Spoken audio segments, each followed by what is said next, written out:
Hi, we're here with Carl Tannenbaum, Chief Economist of Northern Trust.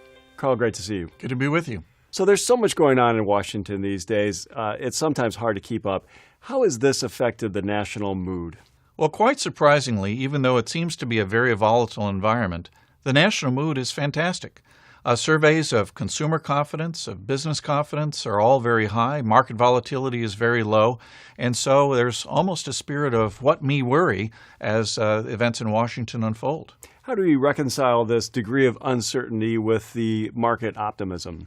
One of the things I've tried to observe for our clients is that we always have the exercise of separating the noise from the signal. It is fair to say that the ratio between the two is a little bit higher than it is normally, but still the exercise is the same.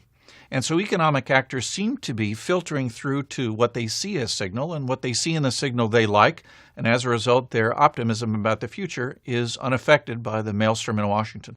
And does that optimism tend to actually impact economic performance? Studies suggest that changes in consumer and business confidence have only the most minor of impacts on economic activity. Often people will respond one way with their mouths and do other things with their wallets, and businesses the same thing. Now, a good national mood is not a bad thing to have. It beats the alternative. But a lot will depend on whether the sources of today's optimism are actually carried through into reality. So what could spoil potentially that favorable sentiment? And therein lies the risk. The assumption on the part of businesses seems to be that the pro-growth agenda outlined by the White House will make its way through the Congress. And at least in these initial months, it's been very, very difficult to see that progress. The realities of budgeting are now setting in, and it seems less and less likely that we will get substantial stimulus, at least very early in the new administration.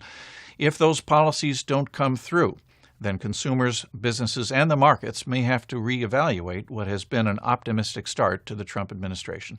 Carl, thanks for your time. My pleasure.